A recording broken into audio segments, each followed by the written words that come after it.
primary author of it.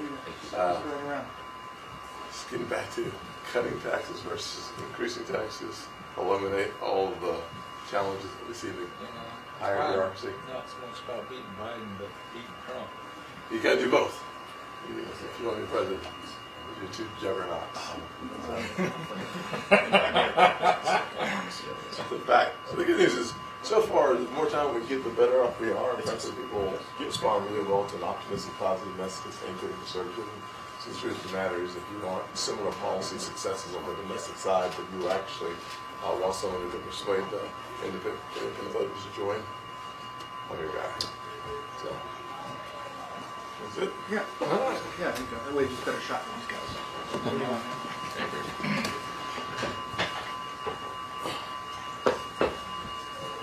No, by all means, I'm not messing.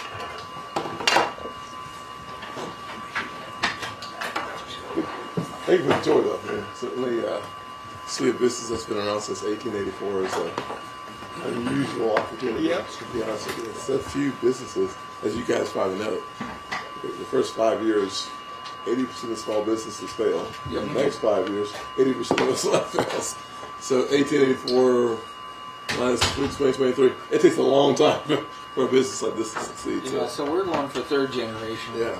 Which is really hard to do. Massive successful. We got a ways to go yet. The oldest boys are 16. Yeah, next generation's already working summers out there. That's good. That's Yeah. good. That's awesome.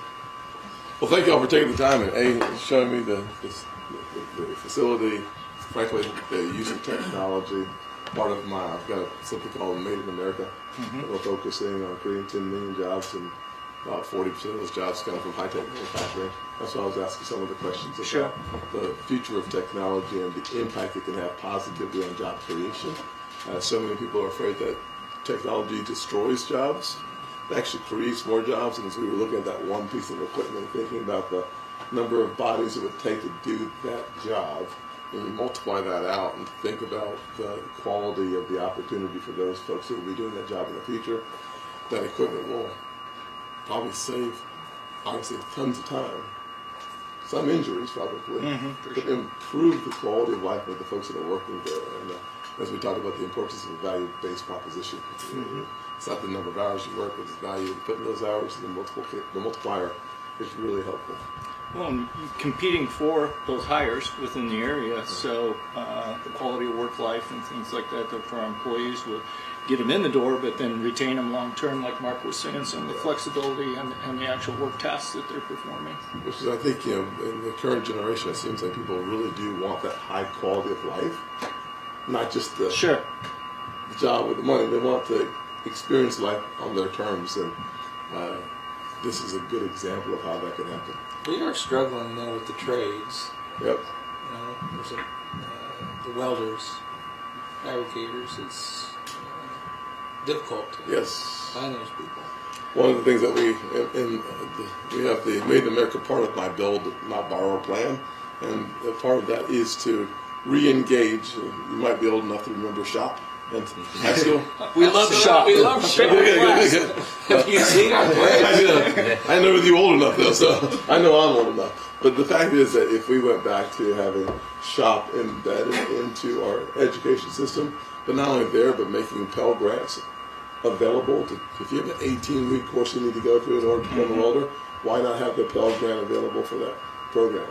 And so the more focus and emphasis we put on creating jobs, period, and giving kids more alternatives on the tracks that they want to go down, the better off our economy will be, the better off our country will be, and especially if you're here in the area, if you have 2% unemployment, It's tough. it is tough to find labor. And so the more technology and the more focus you have on trades, that combination is, some would say, unlikely bedfellows, but truth be told, it's perfect.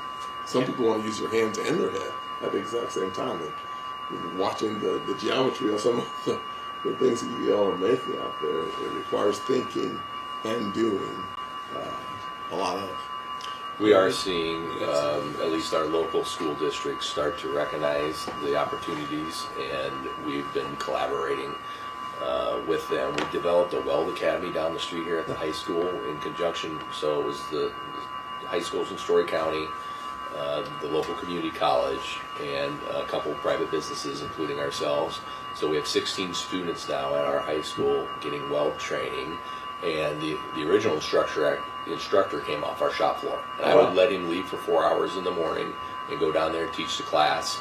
And now we follow that up with an apprenticeship program where they get their first year down there at the Weld Academy, then they start coming to our shop to work, and then they can go to the community college, and we take them through the whole progression. And last week, the first student became a full-time employee out of that apprenticeship program. I love that. And 20 years ago, the local school didn't even want us to come talk about the jobs here, except for the engineering jobs. And they would kind of shun the blue-collar work, and we are seeing that begin to change. And it's really actually a breath of fresh air for us, because the workforce is getting older and older each year and not getting replenished. And it really comes down to this story about how good these jobs are. Absolutely. You know, Mike Rowe's out there just hammering this message. The kids aren't getting exposed to it. Yep. We're starting to change it. That's so helpful, man. I should have had you write my economic plan, because what you're talking about, apprenticeships, is a part of the plan. I started working on that in 2015 and said, let's find a way to encourage and attract more folks in the apprenticeship programs. We were going to provide a tax credit for businesses, $1,500 for under 25 and over $25,000. But look for ways to encourage and to incent businesses to develop the workforce of their future by having a kid come in, so to speak, and they're fumbling a little bit longer, so you need to lower the cost for the employer through tax credits, and then long-term focusing back on shop and focusing on community colleges is really important. The other thing I'd say is, as president, we need to do, without any question, is realize that the job opportunity, we always talk about 7 million vacancies around the country. The truth is that every market is different. And so what we need to do is what you talked about doing, is understanding the unique markets, letting the resources flow, but don't have the decision makers in DC. But let me local decision makers, so that you use the resources most effectively as possible. Because in Charleston, where I'm from, we 2001, when I was the economic development chairman, we attracted a VOT partnership with Alena to produce the fuselage for Boeing. So we started at the technical school, an entire wing around aviation. Then at my old high school, they started a program to help create workers for the aviation industry, and that just prospered. And then Boeing came in 7 or 8 years later, and now we're making the entire plane there, because we had success building the workers for the future. But if the government came in and said, this is what we're going to do down there, you guys do a lot of tourism, so we'll teach you all how to eat and feed people, but we're not going to talk about aeronautics. That transformation changed our community, and making sure that those decisions are local decisions and not federal decisions is a really important part of the Made in America and Let's Build Not Borrow plan. You guys know this better than I do, but over the last 25 years, we've lost 100,000 plus factories in America. That's horrible. And we can bring those jobs back, because what you proved out there was that the technology will make us more globally competitive. So we can reduce that price up. That's a really cool opportunity for American workers if we bring those jobs home from China and around the world and create high-tech manufacturing locations and factories here in America again. With technology, we can get her done. Get her done. Get her done. That's what we're about. Yes, I see it. We're getting it done, so that's awesome. Well, it's a good success story you mentioned too. I was trying to think. You had like a charter, or you have a list of these are your. Yes. What is that? Tell us about that. On the economic side? Well, no, just it was your values. The opportunity agenda, or? I thought it was things that it was like, this is what I'm about. The mission statement. Yeah. So what we say at least is we have 3 primary areas. One's restoring hope. Sorry. I like that. One's restoring hope. One's creating opportunities. And the other one is protecting the America that we all love. And for me, my value proposition as an elected official has been for the last since I've been in office, very much the cross you see on your wall, frankly, My theory has always been Luke 14:28, count the cost. And that's the whole theory that we hear a lot about. You measure twice, cut once. Well, Luke 4:28 embodies that notion. And for me, I've spent, at least 30 years in business and in politics working on a business and mission plan where we find a way to take basic biblical principles, embed them in what we do. Whether you're a believer like I am or not, the fact of the matter is that those universal truths, they work. So the question is, are you working them?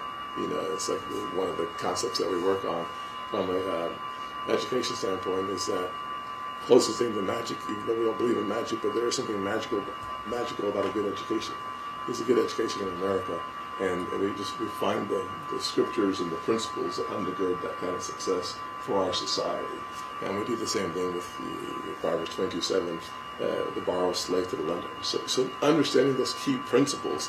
That one yesterday. Yes, we have to be reminded sometimes of that. And so when you understand the principles that have governed the flourishing of our society, whether you're a person of faith or whether you're not, those principles work because truth is truth. And we're living in a world where we think that truth is really your experience is my truth, and it's hogwash. There is a truth. And if you understand that there's a universal truth, on that truth you can build an objective standard. And from an objective standard, you can have the rule of law that applies to everybody. Without that, not much works. Senator, I know folks here wanted to have kind of a private discussion about the press. Yes. You guys, is that Whenever your schedule allocates that. That's Okay. right. Well, Yeah. I can take the press out. Okay. We appreciate you all coming today and seeing this. And Thank you. Before you guys do, you mind just introducing everybody so that way they know who they are? My name is Mark Smith. I'm the CXO here at Almaco. I'm Patrick Clem. I'm the CEO of Almaco. I'm Tim Scott. I'm applying for a job to work for them as President of the United States. Yes. Nice. I'm Christian Clem, Patrick's brother, and I'm the Chief Solutions Officer here at Almaco. Greg Picklap, Ames Chamber of Commerce Director of Government Relations. Awesome. Thank you guys very much. We'll see you at Fort Dive Chef Pizza Ranch. Thank you. Get a picture of this. Rig. I've been to Charleston several times. Beautiful out there. I was surprised how pretty the beaches are out there too. Super nice. We have one of the top 10 resort beaches in America. Yeah, it was great. And we visited there and we did sightseeing with Coal Plantation. It was just a ton of history there and stuff. Magnolias, Yeah. Middleton Gardens. We have a lot of very cool places to visit. And the food is fantastic. Yeah. And we have become a food destination. And tell me a little bit more about your work background. You Yeah. mentioned you were I did. in- Yes, I started working like as most people do when you grow up 13 years old at a gas station. Yeah. And that was fun. Learned a little bit, and then probably fast forward through high school and college. I started a small business in the insurance industry. Okay. Back in '98, and another one, and then the third one. Was it like property and casualty? Yep, all state franchises. And then I had started a real estate company from scratch. Started a janitorial cleaning franchise for a while.